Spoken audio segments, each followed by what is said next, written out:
오후장에서 시원한 한방을 보여줄 수 있는 반격주 찾아보겠습니다. 여심저격 시간 이재스탁 이재은 대표님 나오셨습니다. 안녕하세요. 네, 안녕하세요. 네, 오늘 대표님의 레이더망에 포착된 종목들 확인해 보도록 하겠습니다. 첫 번째 종목은요, 바로 VT입니다. 중국 경기 부양책 기대감 속에서 오늘 화장품주, 중국 소비주, 시클리컬 업종까지 모두 다 오름세를 강하게 보여주고 있는데요. VT가 오늘도 사상 최고가를 기록했죠. 히트 제품 및 리들샷으로 글로벌 확장세도 이어가고 있는데 역시 화장품의 대장주는 VT인가요? 네, 오늘로써 다시 한번 대장주의 면모를 좀 보여준 것 같은데요. 그동안 참 많이 소개시켜드렸던 종목인 것 같습니다. 네, 이번에도 우리가 느낄 수 있었듯이 시장이 굉장히 많이 흔들릴 때 결국에는 실적 기반한 종목들이 어떤 섹터에 대한 수혜 기대감이 나타났을 때 가장 빠르게 반등에 성공한다는 부분들을 좀 확인할 수 있는 그런 구간들이 아니었나라고 생각이 들고요. VT는 리들샷 호조가 내수 시장 그리고 일본 시장 돌풍이 굉장히 강했습니다. 북미 시장에 대한 진출 모멘텀도 가지고 있지만 결국에 중국에 대한 경기 부양책 이야기 나올 때마다 화장품 관련주들이 굉장히 좀 시세 흐름이 좋게 이어지고 있는데요. 오늘 VT의 흐름을 보니 또 파마 리서치 흐름도 굉장히 좋더라고요. 네. 그래서 휴젤이라든지 보톡스 필러 그리고 화장품 관련된 종목들 좀 북미 쪽의 매출이라던가 그리고 그동안 실적 기반한 종목들은 좀 지속 관심 있게 보셔도 될 것 같고요. VT 그동안 혹시 보유하고 계셨던 분들 제가 여러 번 소개를 시켜드렸기 때문에 네, 비중을 조금은 줄이시되 추가적인 시세에 대한 기대도 좀 가져갈 수 있지 않을까라는 이야기 드리고 싶습니다. 네, VT와 파마 리서치 또 대표님께서 미리 말씀해 주셨는데 오늘 또 좋은 모습을 보여주고 있습니다. 먼저 체크를 해봤고요. 일단은 지금 좀 비중을 어느 정도 줄이는 것도 중요하지만 추가 시세도 가능하다라는 부분 짚어주셨어요. 두 번째 종목 확인해 보겠습니다. 바로 쇼박스인데요. 콘텐츠 관련주들이 상당한 시세를 또 내고 있습니다. 일단 이 종목 같은 경우 11월 말부터 어제까지 내리 하락세를 나타냈는데 확실히 그 연말에 아무래도 오징어 게임 2가 나온다라고 하다 보니 오늘 전반적으로 콘텐츠 쪽이 상당히 강해요.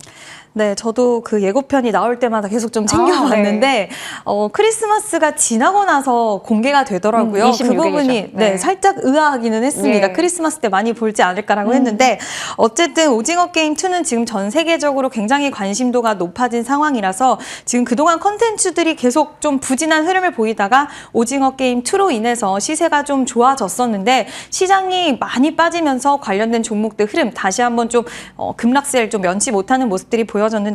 결국에는 모든 섹터가 다 같이 좀 조정이 나왔고 그 안에서 다 같이 반등이 나올 때 쇼박스 역시나 좀 강한 반등세가 나와주고 있습니다.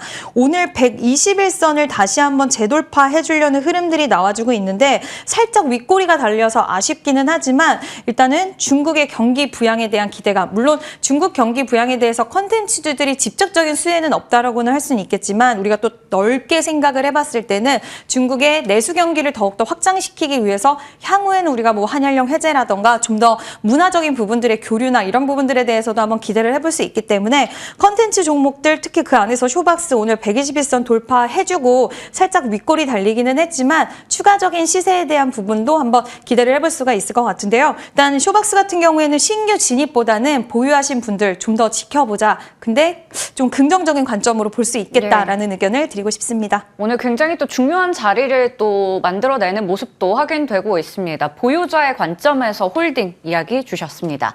자, 다음 종목 확인해 보도록 할게요. 마지막 종목은 SOS랩입니다. 트럼프발 자율주행에 대한 규제 완화 기대감 이어지고 있는데 이 종목도 계속해서 관심 가져봐도 될까요? 네, 이 기업은 자율주행의 굉장히 핵심적인 부품이라고 불리는 라이다 관련된 기업인데요. 일단 미국 쪽에서 지금 FSD에 대한 규제 완화 기대감의 바람이 불고 있습니다. 결국에는 트럼프가 당선이 되면서 이제 머스크가 그동안 굉장히 미뤘던 사업들에 통해서 우주 항공이라던가 자율주행인가 이쪽 관련돼서 상업화에 대한 시기 속도 빨라질 수 있을 것이고 규제 완화에 대한 기대감 가져갈 수 있다는 그런 평가가 잇따르고 있고요. 또 테슬라 같은 경우에는 요즘 목표 주가를 상향하는 그런 IB들의 의견들이 굉장히 많이 나오고 있는데 지금 얼마 전에 이제 기가팩토리를 방문한 그 미국 쪽에 리포트가 나왔는데 굉장히 FSD 쪽으로 기술이 발전을 했다. 네. 이런 이야기가 또 나와줬습니다. 그래서 FSD에 대한 승인에 대한 뭐 속도라던가 여러 가지 규제에 대한 기대감, 승인 기대감도 있겠지만 기술에 대한 부분들도 좀 기대할 수가 있는데요. 그동안 테슬라 같은 경우에 사실 레이더 같은 경우에 우리가 쓰지 않겠다. 가격대가 좀 있다 보니까 그런 이야기들을 했었는데 결국에는 자율주행의 이런 여러 가지 기술적인 완성도를 높이기 위해서는 굉장히 필요한 부품이기 때문에 앞으로 이 시장에 대한 확장성 좀 기대해 볼 수 있지 않을까라고 보고 있고요. 특히 SOS랩 같은 경우에는 레이더를 중심으로 해서 지금 앞으로 항공이라든지 우주 뭐 여러 가지 산업으로도 또 확장을 시키겠다라고 그 대표가 굉장히 좀 밀어주고 있는 그런 사업이기 때문에 한번 기대를 갖고 단기적으로 시세 흐름을 기대해봐도 좋지 않을까라는 의견 드리고 싶습니다. 네, 단기적으로 시세 흐름도 기대해 볼 수 있다라고 얘기해 주셨네요. 그렇다면 이 세 종목 중에서 대표님의 탑픽은요? 네, 고민을 정말 많이 네. 했는데요. 일단 SOS랩을 좀 말씀을 드리도록 네. 하겠습니다.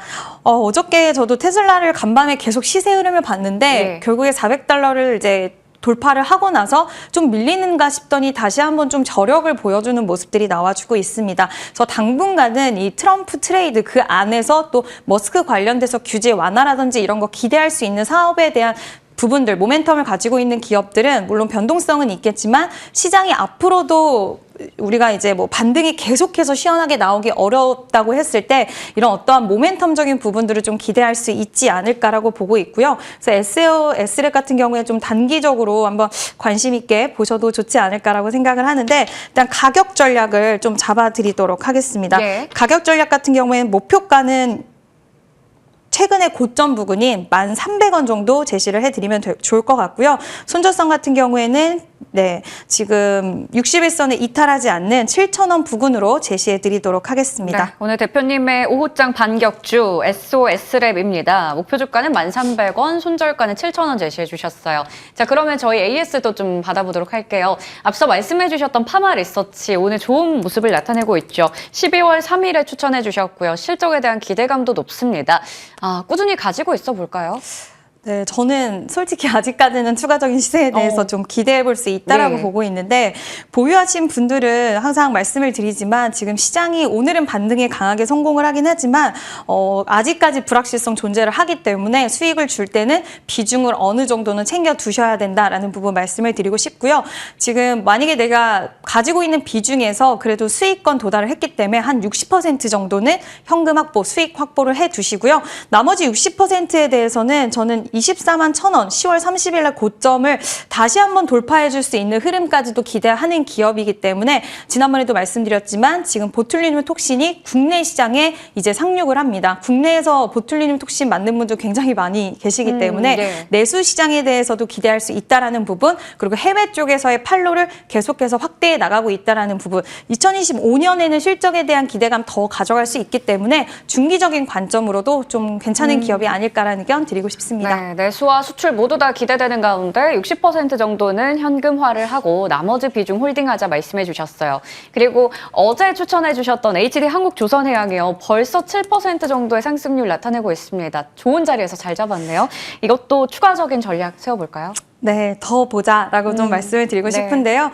이 기업 같은 경우에는 중기적인 관점으로 충분히 가져갈 수 있는 기업입니다. 이제 여러 가지 좀 말씀을 드렸지만 강달러 기조에 대한 수혜도 있을 수 있고요. 중국의 후판 가격이 계속해서 이제 공급 가행으로 인해서 저가를 형성하고 있다라는 부분, 이런 부분들이 굉장히 좀 우호적인 환경들을 마련해주고 있고 또 미국과의 이런 협력 관계에 대한 기대감 2025년에는 더욱더 속도가 붙지 않을까라고 보고 있고요.